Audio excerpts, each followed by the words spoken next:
Okay, do you understand and give permission for this video recorded interview to be uploaded to YouTube? Yes. All right, could you please state your name and former position? I'm Angela Smith, and I was a teaching principal in Jackson County. I was also a principal of a middle school in Jackson County for 22 years. And tell me how you chose to work in that school. Well, I was living in Jackson County at the time. I moved here from Arkansas, and I went to Tennessee Tech, and lived in Jackson County, and decided I wanted to teach at the high school to start with. I thought high school was my ultimate goal, and I taught at the high school. I got a job at the high school and taught there for 4 years, and during that 4 years I was the assistant principal of the high school for 1 year, and then there was a opening at Dotson's Branch in Jackson County also, and it was a teaching principal's job, which meant those are pretty well gone by the wayside now. We don't have them anymore, but I taught 7th and 8th grade, and I was the principal of the school, and I became the principal there, then transferred back to the high school for 3 years, and then the job at the middle school in Jackson County came open, and I was there for 22 years. And so when was that? It was from 1975 until 2005. Okay. How would you describe yourself as a teacher? Well, describe myself as a teacher. Didn't think of that one. I think I like to bring a lot of information into the classroom, add information to the textbook, because a lot of times the textbooks are very dry. I like to use a lot of video, because students now use video all the time, and especially as time has changed, I add video to my classroom, and also a lot of activities. I believe activities are the way students learn, more than just sitting in rows and listening to a lecture. I don't do that. I don't like to do that.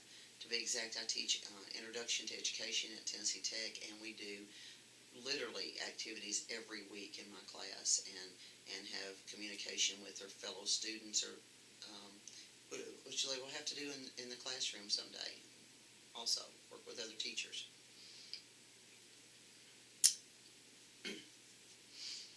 If you were to overhear faculty having a conversation in the break room in the teacher's lounge regarding faculty retention, what arguments would you expect to hear from teachers who are wanting to leave the school or the education field? That they're overwhelmed with all the paperwork that they have to do. That is a terrible thing for teachers. They're also expected to have good test scores, and teachers, I don't think, sometimes are prepared to realize how to engage students in the classroom, to get them to learn, to be able to have those good test scores. You don't have to just study, test questions, which I've seen teachers do before. 5,000 test questions that we've taken off of tests in the past that have been gone by, but I don't think that's the greatest idea. I think we need to engage students, and they really get burned out quickly because there's so many hours that they have to work.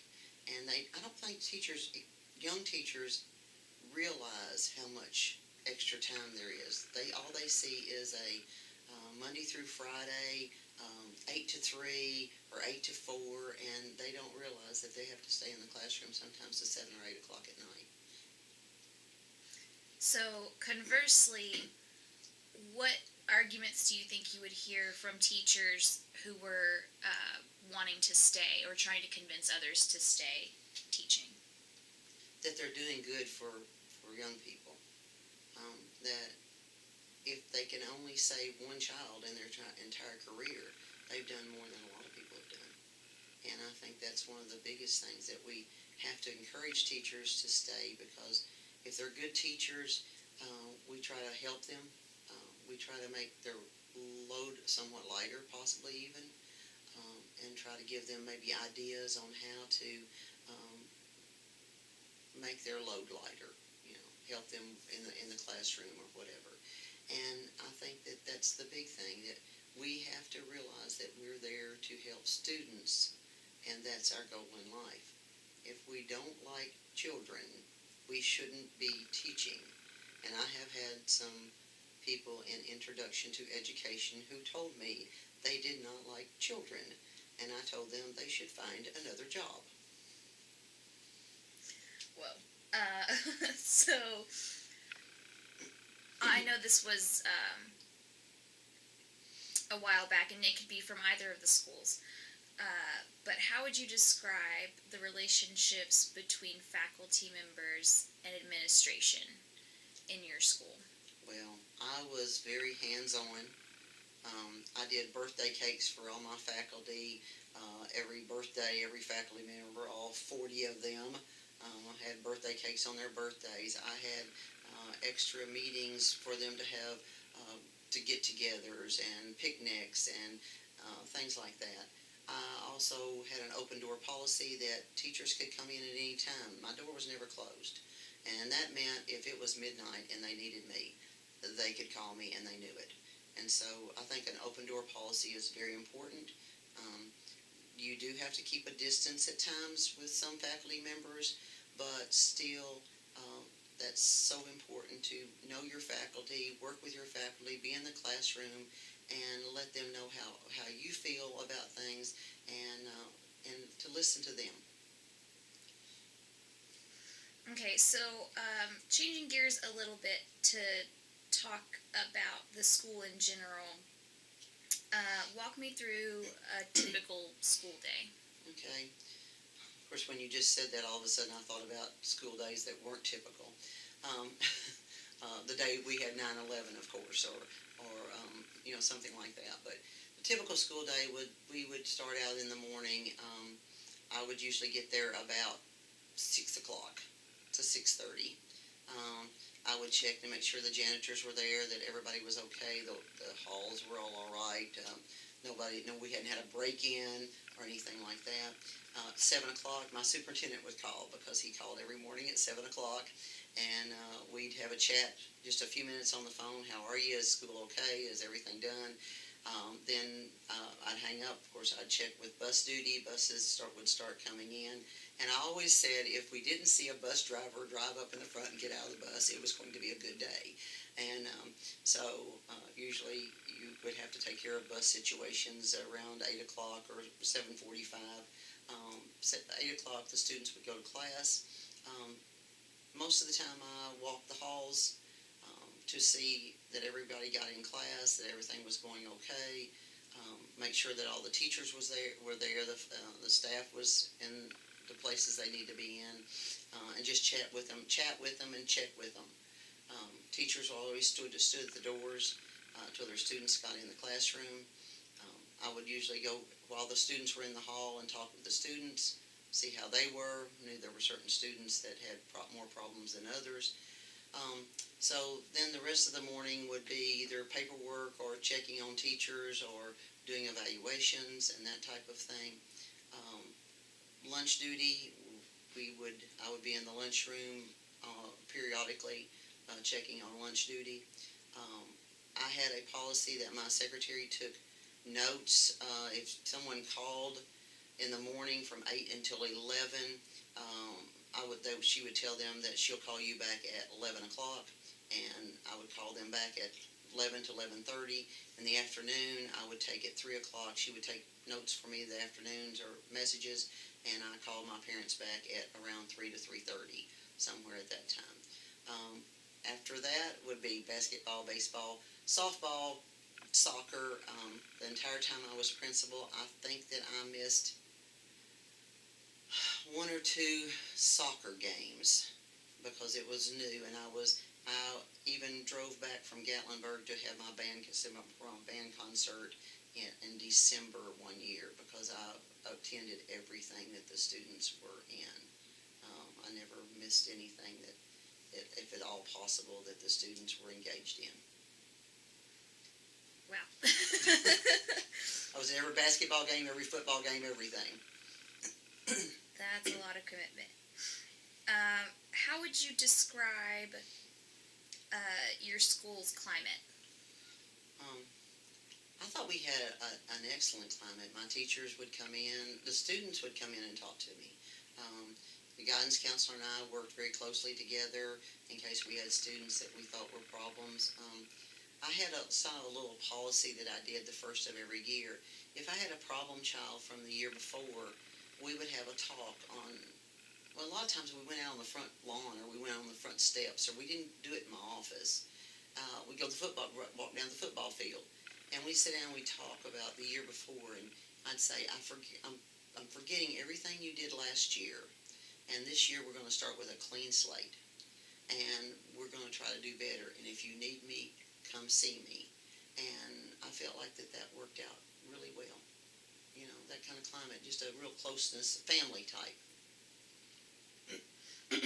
So, and I feel like that answer already kind of touched on it, but how would you describe the approach towards behavior management Well, in your school? That was one of them, and I was a great believer that paddling was a last resort. I think that parents expected students to be paddled in my school. I usually tried to do everything else before that and made it a last resort. We had in-school suspension. I had students that sat with me for a day, and you know, we had some Saturday afternoon sessions that they didn't particularly like. So I really tried to do everything.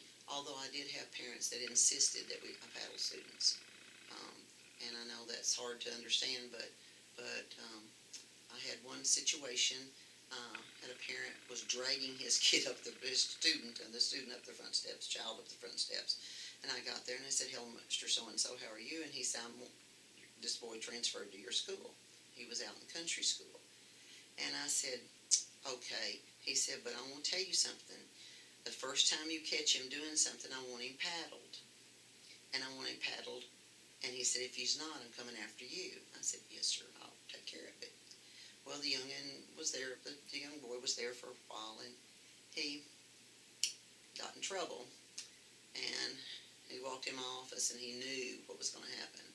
So I paddled him, and probably paddled him pretty hard. And I always laughed afterwards because he came up the last day of school, and he said, "My daddy made a believer out of me, and so did you." And he said, "You never caught me doing anything else." I said, "I know you did say other things, but I know I never caught you." You know. So he had a good rest of the year. I don't particularly like to do that, but it was one of those things that I thought was necessary at the time because he knew what his father was going to say. So discipline was, I believe in being fair, but you have to remember every child is not the same. And so you have to be fair but equal. And teachers wanted equal punishment, and sometimes you cannot give equal punishment under the situation. You have to know your children. And I think fairness is more than the equal. Every child that does this gets this. That doesn't always work. So how would you describe the relationships between parents and teachers at your school? I think I had an excellent relationship with parents and teachers. I had an unusual, especially the last 22 years, I had many of the students that I had in the past, their children were at my school. So most of the time they knew I was fair with them, and so they knew I would be fair with their children. And they would come see me. I was a great believer in parent meetings. I didn't leave the teacher out. I always included the teacher, and many times included the student, because students tend to go home and say, "Miss So-and-so, did this, did that." And when it comes to it, they didn't do that. And I had one incident that I remember very well. This woman kept calling my house, and I was at ball game, and she was saying that this teacher had said that her child was brain dead. And I was like, that doesn't sound like that teacher. But, you know, in a moment you might say things. So my husband was answering the telephone. He kept telling the lady I wasn't there. I wasn't there.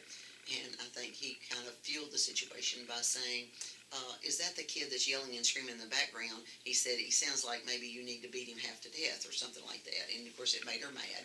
Then she called the superintendent, and the next morning the superintendent slings open my door and says, I need to talk to you. And I said, okay. And this parent had called him and so on and so forth. And I said, oh, before he said anything, I said, did she talk to you after she talked to my husband or before? He said, after. I said, And found out the teacher had said, you all are all sitting here in the classroom and you're tired and you're acting like you're brain dead, instead of saying your child is brain dead. So we have to be careful about what we say and do. So what about the relationship between the school and the community? I had an excellent relationship with the school and the community. I had one banker that used to see me walk in the door, and he said, oh, here comes Angel, give her what she wants. So he was always very cooperative. Many people in the community. We had one grant that I literally stood on. It was a Science Foundation grant. I literally stood on the street corner in Jackson County by the drugstore and had a pad and paper and said, will you donate $5? Will you donate $10? Will you donate $7? Whatever you can donate. And I had more small donations for that the Science Foundation grant. And they said that was the reason I got the grant, is because I had these people write letters and donate $5 to $10, and the community always supported the school. They were very good at that. Describe how teachers that grew up outside of the community were able to get along with the students and other faculty, if you had instances of that. I grew up outside the community. I was not from a rural area to start with, although I loved it.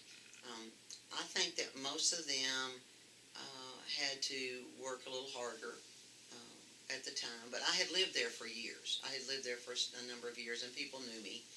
And I went to school at Tech, so I knew a lot of people here and was in school with a lot of teachers that were my teachers later on.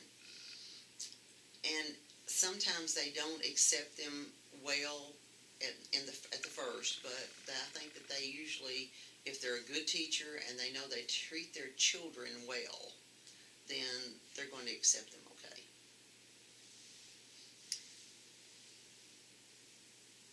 Let's see. Describe how teacher collaboration looks at your school.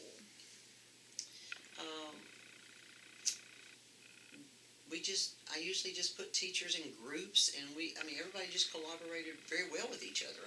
If we had any problems with a student or a teacher had questions about a student from the year before, they would go see that teacher. They would come ask me. They would go see the guidance counselor. So I think everybody we all really worked as a family. It was one big family. And this might be, I'd be curious to see if there was beginning to be a focus on it before you left in 2005, but now things are very data driven. Mm-hmm. So were there ways in which you used student data at your school? Oh, absolutely. We did use student data quite a bit, even back in the dark ages. We would place students in classes because I had a very interesting couple years that I put math students, we had advanced math students and special ed students in the same classroom. And so the special ed teacher would come in and could work with all the students because the special ed students were in there. And we really worked together to do that, but I had to have that data to know where people were. Also, we would try to mix the classes with, not group them in high groups, low groups. I never really liked to do that because I felt like everybody should learn from each other. So I would try to mix the classes to make sure that we have the sufficient, all the way through the data, high, low, medium, whatever. And what type of collaboration existed between higher education institutions and then schools in your community? We had tremendous involvement with Tennessee Tech. Maggie Phelps was in rural education. She was the director of rural education. She and I literally wrote grants every year almost. And we had a tremendous amount of grants. I would say that if we went back and looked at the amount of grants that were written for the school that we did all those years, you would have probably paid my salary for the entire time, because we brought a lot of new and innovative type ideas into the school through the rural education. And I thought rural education was like the best thing that we could have ever done. We had grants from the National Science Foundation. We had a very interesting, the largest grant for student-driven grant with math and music one summer. We had a number of students. So Maggie would help me with all those kinds of things, and we would get I would get some kind of far-fetched idea, and then she would rein me in, and we'd pull it together and have a great cooperation with them. We had student teachers at the school, which helps tremendously. It helps with the teachers to keep abreast of things. I think student teachers are very important. So we worked very closely with Tennessee Tech. Okay. Moving on to some more student-specific questions. How did teachers encourage students at your school? I think we had a number of things that they would do. A lot of students just want a pat on the back. And I know that sounds so trivial, but some students just don't get that at home. I've seen teachers take student places, take a few students somewhere, have extra activities just for a group. We would try to have a reward system, some kind of reward if they did really well. Dairy Queen was great, and I think they do that here in Cookeville too. Dairy Queen's great, I think, for report cards, but they would also help me out with, if a group of students did something really well, I could take them and take them to Dairy Queen. We tried to encourage as many students of all levels as possible.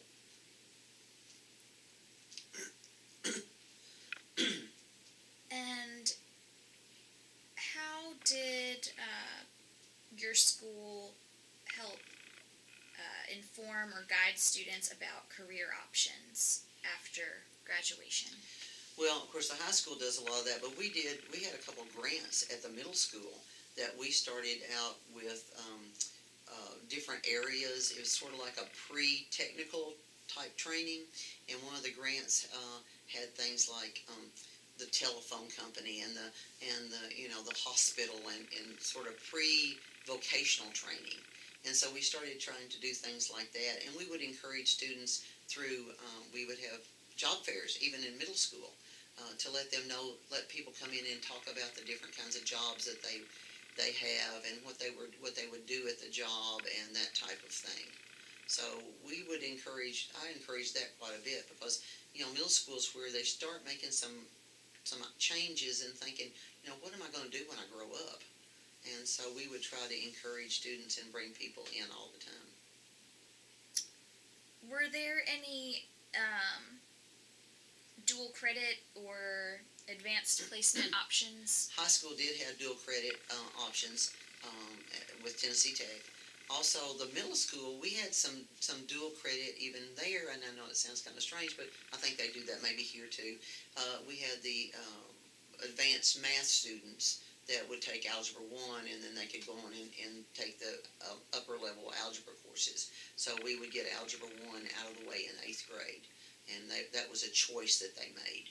They could take that if they chose. Okay. Could you, and I'm sure that you have instances of these, could you walk me through a conversation that you had with a previously graduated student after he or she had attended at least 1 year of college? Gosh, the one that comes to mind is kind of sad. Um, well, let me think just a second. Um, well, of course, I have had students tell me when I taught that they were really surprised at how closely to English in college I had taught. They didn't realize that their parents didn't see the use of me doing the theme writing, and some of the parents didn't, and as much as I made them do. And so I've had students like that. I did have a student once that I think this is kind of interesting. Um, he was in my classroom, and he'd gone to college one year, and I was talking to him. I said, I saw him, and I said, oh, he was very shy. I said, I am so proud of you. I said, I am so glad. How are you doing in college? And he'd made really good grades. And he came from a rather poor family. And he was making really good grades. And I said, I'm so proud. And I said, your mom and dad, I know, are very proud of you. And I said, this just makes me feel so good. And he looked at me and he said, you mean you like me? And I thought, huh? And he said, I thought you never liked me. And I said, why would you think that? He said, because you always called on me in class. And the reason I always called on him because he was so shy that he wouldn't speak up. So I would encourage him, but the boy didn't think I liked him. So that was one that really kind of was a shocker for me because he really thought I was picking on him instead of trying to encourage him. And he said, I'm so glad we talked, because he said, I always thought you just didn't like me.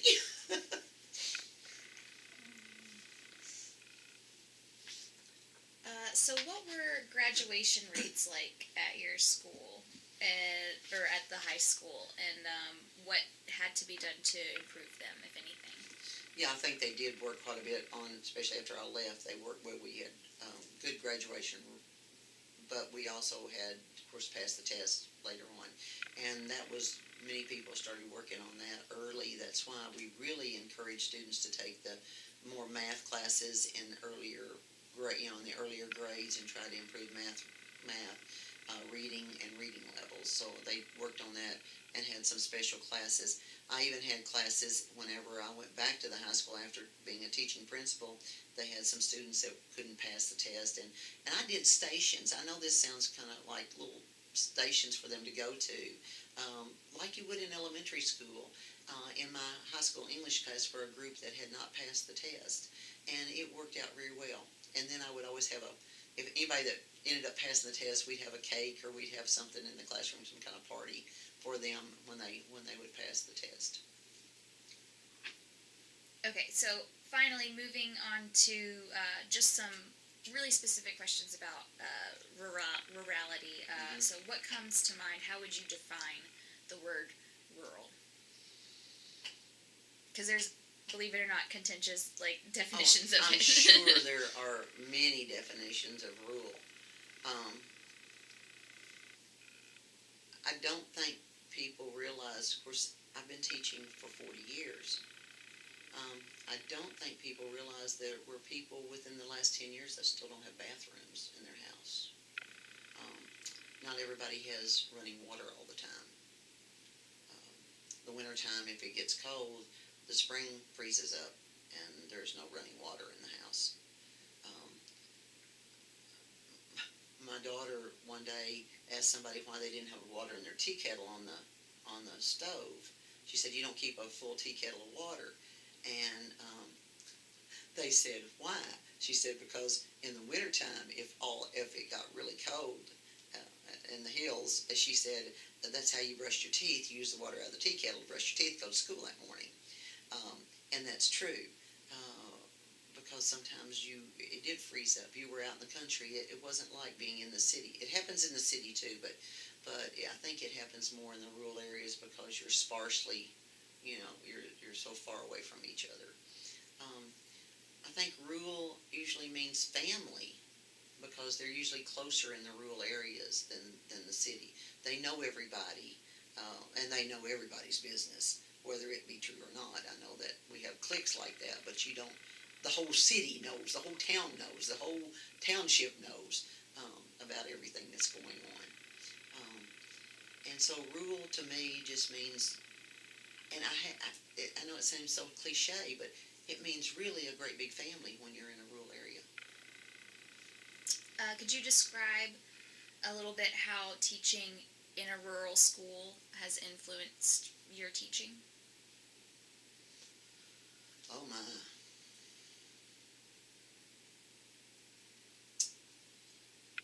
I think I'm a lot closer to students, and I've continued to be closer to students than I would have been had I taught in a metropolitan school. I think we would have seen students differently. When you teach the grandchildren of the students that you had to start with, it it makes you almost like their grandmother, their great grandmother. Um, so I think that I'm closer to students and I feel closer to families than I would have had I taught in a metropolitan area. And in what ways do you think the students' self perception of being in a rural area impacts their learning and development? Or do you think it does? Sometimes I think being closer that we have students wanting to do more, with the teacher. If their teacher can get through to them, they'll want to do more than their parents did. The only problem I've had in the past was the fact that the parent thought eighth grade was good enough for me, so it's good enough for my child. And I had one instance, very close friend of my daughter's, girl was extremely intelligent and has done very well, but her parents only went to eighth grade and they didn't see the importance of her graduating from high school. And she was probably could have been top of her class, number one in the class. She could have been a college graduate.